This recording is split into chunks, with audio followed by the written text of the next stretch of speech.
Okay, so let's go over how to properly don and doff personal protective equipment, PPE. In particular, this is going to be PPE for airborne, droplet, and contact precautions. We'll start off with the donning or putting on procedure, and we'll wrap up with the doffing or removal procedure. But before we get into those procedures, let's talk the basics. What's the equipment that you're going to need to do this to protect yourself properly? The first thing is going to be a gown. You'll also need an N95 face mask. This is going to be for the airborne precautions. If you don't have one, you can use a surgical mask, but just realize this is not going to be for airborne. This will just be for droplet and contact precautions. You'll need a face shield. Alternatively, you can use goggles if that's all you have. And you'll need a pair of gloves. You'll also need an appropriate hand hygiene station with an alcohol-based antibacterial, antiviral solution, a trash bin, and an area where you can put this on and take it off safely.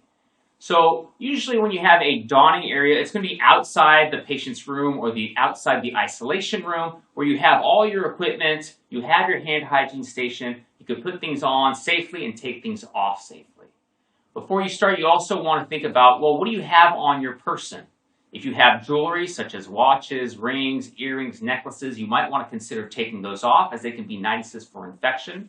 If you have long hair, you're going to want to put that hair up.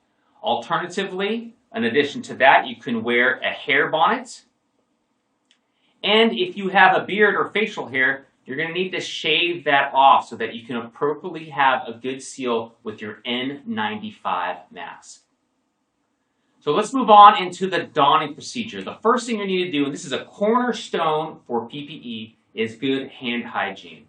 And the way I think of hand hygiene is I usually do 2-3 pumps, and it should take about 20 seconds. I start off by rubbing the front of my hand and the back, and get really good contact between the two palms. And then I move to the back and I go in between my digits with the opposite hand down to the web spaces. And I'll repeat that for the other side. Same thing, really getting in between those fingers. Remember your thumbs now, they stick out, so you want to do those individually by rotating them in the opposite palm for both of them. And then don't forget the tips of your fingers. In order to get the tips of the fingers, I will rub them in a circular fashion in the opposite palm and do the same for the other side. And then I'll finish up by rubbing the rest of that alcohol sanitizer till it's completely dry. And now you have the proper hand hygiene to move forward and start putting on your gear. The first piece of gear we're going to start up is going to be the gown. So gowning up. What I like to do is I like to open it up and I check it for defects, right? Holes, tears, tabs that may be missing that won't allow me to put it on properly. Once I am assured that it's good, I'll start by putting my sleeves in. This one goes over your head. And you'll notice you have these 2 thumb holes.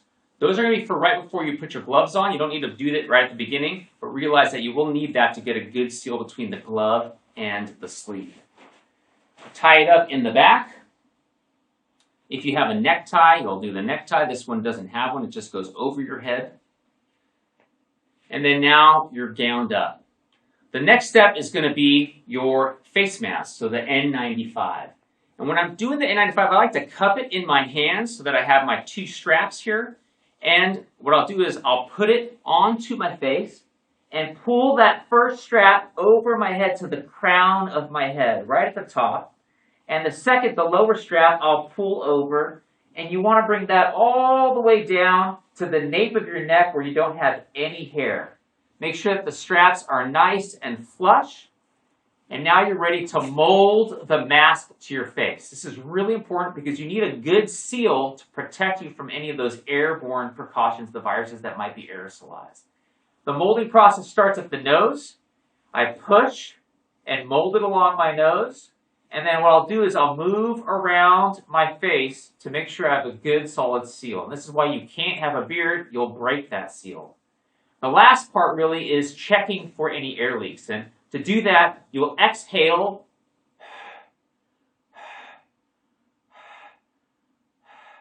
and feel for air leaks around. If you have any of those, you need to readjust the mask so that you don't have that air leak coming in and out.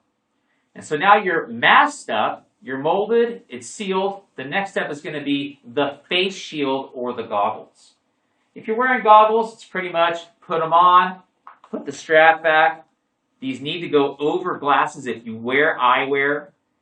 Typically though, we have face shields. Same thing with this, it has a padding that will go on the forehead. You want to take that strap, put it to the back. You can tighten to make that nice and snug. And the really important part is to make sure that this face shield comes all the way down below that mask. Protect you from anything that may be coming in terms of the contact of the aerosolized or the sputum that may be coming from your patient. And finally, it's going to be the gloves. So when I do the gloves, I'll put my thumbs into the sleeve holes, and you just basically put your glove on as you would any old glove. And the key here is to make sure that you pull that glove above the cuff of your sleeve so that there's no skin showing between the glove and your gown. And that's why you have those little rings. It really ensures that you have that length to cover it up. A quick note in terms of the gloves, sometimes people will double glove. That way if they're in with a patient and they have a contaminated pair, either from sputum or bodily fluids, they can quickly remove those and have a clean version. That is not essential. You can by all means do that. But if you do have contamination, realize you can always repeat the hand hygiene with the gloves on. So if these become contaminated, I'll just go back to my hand hygiene so that you've decontaminated these gloves. And now you're basically ready to enter the patient isolation room and do your patient care with proper PPE. Okay, let's go over how to remove or doff your PPE. Before I go through those steps, I do want to talk you through what happens if you're in the patient's room and you get grossly contaminated. First off, say your hands, right? You're going to be using your hands. Let's say you have bodily fluids that have gotten onto your gloves and you need to continue taking care of the patient. By all means, take the time to decontaminate. So what you do would be take a wipe for the gross contamination and remove it off, and repeat your hand hygiene. If you hit double glove, this is the chance to remove that outer layer and again, do hand hygiene. And now you're ready to continue taking care of the patient. You don't have to stop what you're doing. If for some reason the contamination is on your face shield or your mask, don't touch those. Leave those on until you're completely ready to remove all of your PPE and doff it. You shouldn't be readjusting your mask or your face shield while you're in that patient room. That's a high-risk kind of setting where you don't want to contaminate anything. They really should stay in place once they're on. But now let's say you are done being in that patient's room or in that isolation room and you're ready to remove the PPE. Most of the removal of everything except your mask is going to happen inside that room, usually at the door where you can throw it away. You may have a decontamination site right outside of that room. That's fine, but just realize you want to keep that mask on until you're outside of the isolation room because the airborne precautions are what this is going to be protecting you from. So you're inside the room and you're ready to doff your equipment by the trash can, or you're in that protected area, you're ready to doff it. The first thing, and this is going to repeat over and over again, is hand hygiene. So I'm gloved. I'm going to do my 20 seconds of hand hygiene. Once that's completed, the first piece of equipment you're going to move is your gown. And this is a disposable gown where you're going to be able to rip it off and pull it off of your body. If it's a cloth gown that goes into laundry, you might have to do either the Velcro strap or do the untying. Just realize that if you are untying, you're going to have to pull this downward to protect yourself and then untie the strap. You don't want to be doing this back here where you contaminate your clothes or your hair, etc. Thankfully, with these disposable ones, they just rip off. So you want to give yourself a hug, and you pull up the shoulders, and you're going to be basically pulling off at the shoulders and waist, and you're keeping your hands in those sleeves. And you roll this gown off of your hands, down to the gloves, and remove the entire thing, including your gloves, with it as a whole entity. Ball it up and throw it in the trash. At this point, remember, we repeat hand hygiene. So, repeating the hand hygiene, 20 seconds, good cleaning. Once that's completed, the next step is removing the face shield. There's a couple ways of doing this. You can grab the front of the mask and pull off like this. You can grab from the sides and pull back. I kind of like doing the front aspect, or at least the side aspect. I don't want to be going back here. Again, I don't want to contaminate my hair. So when I remove this, I'll do the side of the front, pull it off away from me, and throw it into the trash. Now, at this point, again, what's the next step? Hand hygiene. Right? You're repeating your hand hygiene between each step, because every time you remove something, they become at risk for contamination. Once I've completed my hand hygiene, I can now either leave that dirty space, either the room or the decontamination site, with my mask on, so then I can remove that in a safe area where there is no risk of aerosolized droplets that may be inhaled when I take this off.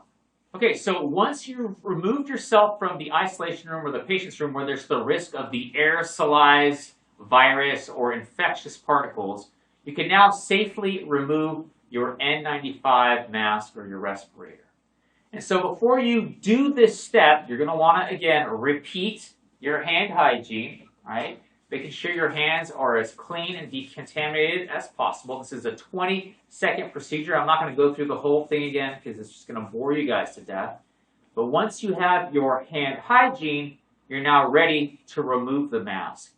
What I'll do for this is I'll bend slightly forward, put my head downward, and what I'm going to do is I'm going to grab the lower strap first, pull it over my head, release that strap, and now I'll grab the upper straps here, pull that forward, and you'll have the mask hanging.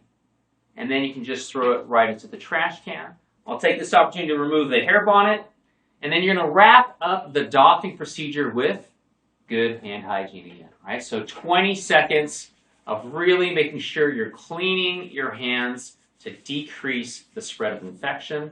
If there's a sink with soap and water, I'll take this opportunity to use it and really wash myself up to the forearms, etc. And now I'm done. I've protected myself, and I'm ready to move on to caring for the rest of the other patients.